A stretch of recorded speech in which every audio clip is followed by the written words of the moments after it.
Good evening बच्चों, एक बार फिर से हमारे चैनल में आप सभी का स्वागत है। तो आज की इस वीडियो में हम जानेंगे कि आशय कैसे स्पष्ट किया जाता है।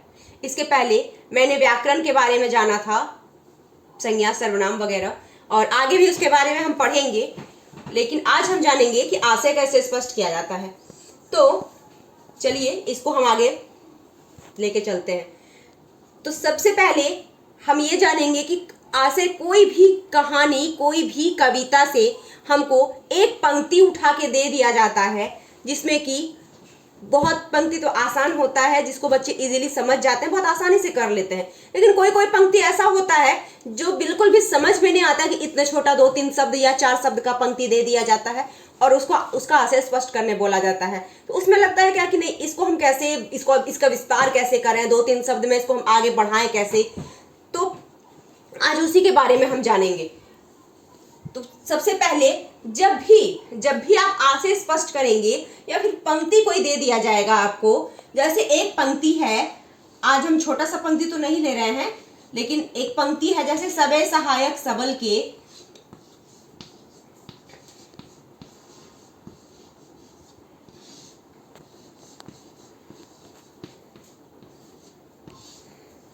इसको आगे जानते होंगे आप लोग इस पंक्ति को कि सबे सहायक सबल के कौन निबल सहाय, पवन जगावत आग को दीप ही देत बुझाए।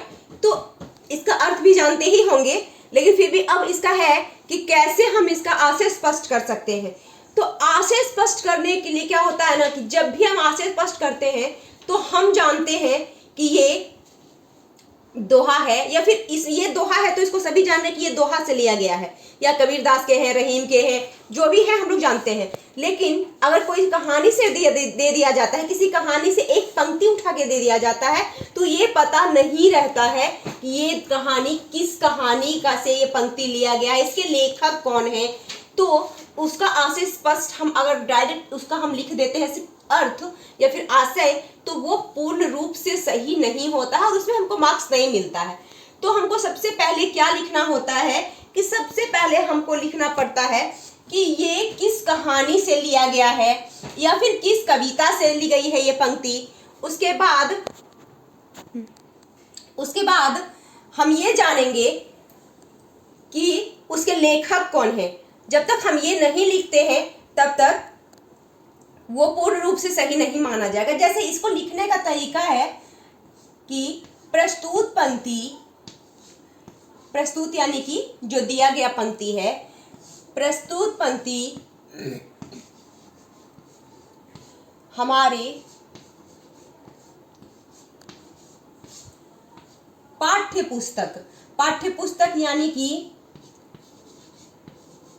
जो भी आपकी किताब का नाम है, आप जानते होंगे जब आप पढ़ के जाएंगे तो आपको जरूर ही ये पता होगा कि इस किताब से मेरे किताब का नाम ये है, तो पाठ्य पुस्तक। उसके बाद यहाँ पे हम पाठ्य पुस्तक का नाम लिख देंगे, पाठ्य पुस्तक से लिया गया है।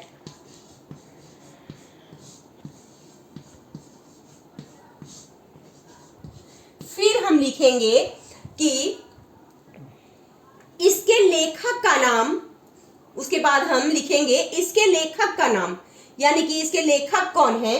तो या फिर अगर कोई कविता है तो इसके कवि का नाम, इसके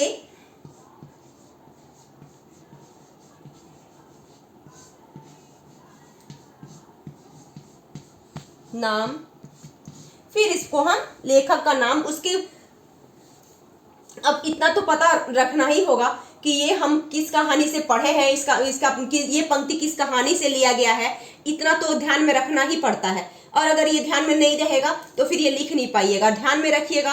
अब हम एग्जाम देने जाते हैं या फिर कुछ करते हैं तो फिर हमको उसके बारे में जानकारी रखनी होती है कि ये पंक्ति कहाँ से लिया गया है। हम इस कहानी को अगर पढ़ चुके हैं तो हमको जानना होता है कि ये पंक्ति इसी कहानी से लिया गया है, और फिर लेखक का नाम, ये सब तो याद करना जरूरी हो जाता है, क्योंकि लेखक का नाम जब तक हम याद नहीं रखेंगे, कहीं से भी हमको लेखक का नाम अक्सर पूछ दिया जाता है या फिर किसी के जीवनी पूछ दिया जाता है, तो इसमें जीवनी तो नहीं लेकिन लेखक का नाम तो जरूर पूछा जाता है कहीं से भी। इसीलिए हर कविता और हर कहानी का लेखक का नाम तो हमको याद रखना ही चाहिए, क्योंकि अगर हमको कोई पंक्ति उठा के दे दिया जाएगा, हमको तो पता नहीं है कि कहाँ से पंक्ति दे दिया जा रहा है। जब तक हमको लेखक का नाम पता नहीं रहेगा हम लिखेंगे कैसे?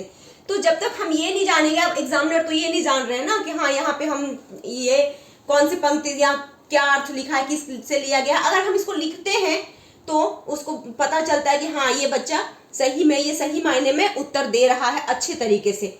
क्योंकि जब भी हम उसको लिखते हैं तो उसमें कहानी का नाम अगर हम लिखेंगे, लेखक का नाम लिखेंगे, तो उनको सामने वाले को भी पता रहता है कि ये बच्चा जरूर ही इसके बारे में अच्छी तरह से यानी पूरी गहराई से जानता है।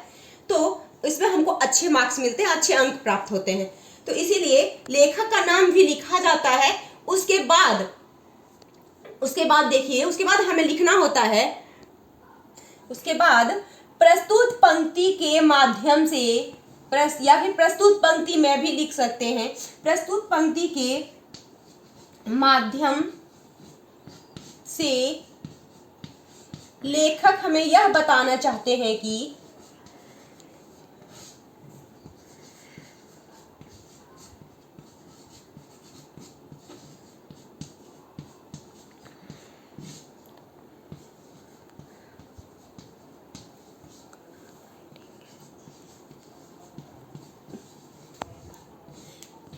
हम इसका आगे लिखेंगे जो भी पंक्ति है उसका अर्थ, यानी कि उसका विस्तार करेंगे। अब आशय है तो विस्तार तो करना होगा। यहीं पे अगर हमको भावार्थ दे दिया जाएगा तो भावार्थ का अर्थ होता है कि अगर 4 पंक्ति है, 4 पंक्ति हमको दे दिया गया है तो उसका हमको सिर्फ कहानी का भाव, पंक्ति का भाव बताना होता है। ये नहीं कि हमको उसका विस्तार करना जरूरी है या फिर 10 लाइन में लिखना ही जरूरी है। अगर हम उसका भाव एक ही लाइन में सीमित कर सकते हैं, उसका मेन उद्देश्य क्या है कहने का, अगर हम वो एक ही लाइन में अगर हम बता देते हैं तो वो बहुत ही अच्छा होता है, क्योंकि हमको उसका मेन जो उद्देश्य है वो हम बता देते हैं। तो भावार्थ में, भावार्थ को सीमित छोटे से पंक्ति में सीमित किया जाता है। भावार्थ को ये नहीं कि उसका विस्तार किया जाता और लेकिन आशय ये है कि पंक्ति है तो उसको हमको बढ़ा चढ़ा के लिखना होता है। पंक्ति को पूरा अच्छे से विस्तृत करके लिखा जाता है। आशय है, व्याख्या है, ये सब में पंक्ति को अच्छे से विस्तृत किया जाता है। लेकिन भावार्थ में ऐसा कुछ नहीं है। भावार्थ में सिर्फ हमको उसका भाव बताना होता है, चाहे वो 1 लाइन का हो या फिर 2 लाइन या फिर 4 लाइन का। अगर हम 1 लाइन में उसको बता सकते हैं तो बहुत अच्छी बात है। माफ कीजिएगा बच्चों, गला थोड़ा खराब हो गया है जिस वजह से प्रॉब्लम हो रही है थोड़ी। तो इसमें क्या है कि अब हम इसका अर्थ लिखेंगे। तो अर्थ लिखेंगे जैसे कि सबे सहायक सबल के, को न निबल सहाय, पवन जगावत आग को, दीप ही देत बुझाए। ये छोटा सा जगह है तो इतना अटेगा नहीं, तो ऐसे हम बता दे रहे हैं, तो आप लोग लिख लीजिएगा अगर लिखना हो तो सबे सहायक सबल के, यानी कि दुनिया में ऐसा ही चल रहा है कि जो भी अच्छे व्यक्ति हैं, यानी कि जो बलवान हैं, जो ताकतवर हैं, जो पैसे वाले हैं, सब उसी की मदद करना चाहते हैं। कोई भी कमजोर की मदद करना पसंद नहीं करते हैं। जैसे कि उदाहरण के लिए अगर हम कोई पार्टी में ही जा रहे हैं, कोई फंक्शन में जा रहे हैं, तो अगर हम बहुत बड़े कोई आदमी के घर जा रहे हैं तो हम सोचते हैं, उसके पहले सोचना पड़ता है कि हाँ ये गिफ्ट उसको कैसे देंगे, उसको बड़ा गिफ्ट देना पड़ेगा तो कितना अच्छा नहीं लगेगा, वहाँ से बड़े बड़े आदमी आएंगे तो हमको इतना छोटा गिफ्ट लेके कैसे जाएंगे। तो हमको वो सोचना पड़ता है कि नहीं इतना छोटा गिफ्ट हम लेके कैसे जाएंगे। लेकिन वहीं अगर कोई गरीब के घर जाते हैं, कोई छोटे आदमी के घर जाते हैं, तो हम नहीं सोचते हैं कि अरे चलो ना यही देंगे तो काम चल जाएगा।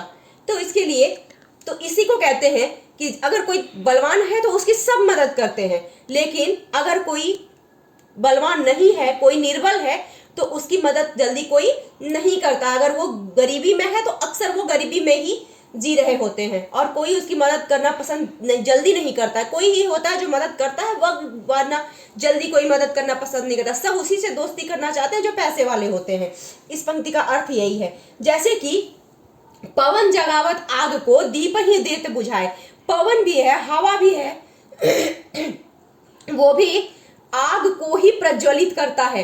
जैसे कि अगर कहीं पे हम आग का घेरा लगाए हुए हैं, वहां पे अगर हवा आ गया तो वो और प्रज्वलित होता चला जाएगा। लेकिन अगर वहीं पे हम एक दीपक रख देते हैं तो उसका लौ है, छोटी सी लौ को वो तुरंत आके हवा, एक झोंका हवा का आया नहीं कि दीपक बुझ गया। तो अगर आग का गोला है तो वो प्रज्वलित हो रहा है, लेकिन वहीं पे दीपक का लौ है, वो छोटा है तो उसको बुझा देता है हवा। तो इसका यही अर्थ होता है कि सब कोई बलवान की ही मदद करता है, निर्बल की सहायता कोई नहीं करता है। तो उम्मीद है कि आप लोग को ये अच्छा लगा होगा, और इसमें और भी कुछ जानना हो तो आप अगर कोई पंक्ति का आशय चाहते हैं तो आप पंक्ति को कमेंट में दे सकते हैं। हम उसका आशय या भावा जो भी है हम आप लोग को बता सकते हैं। धन्यवाद।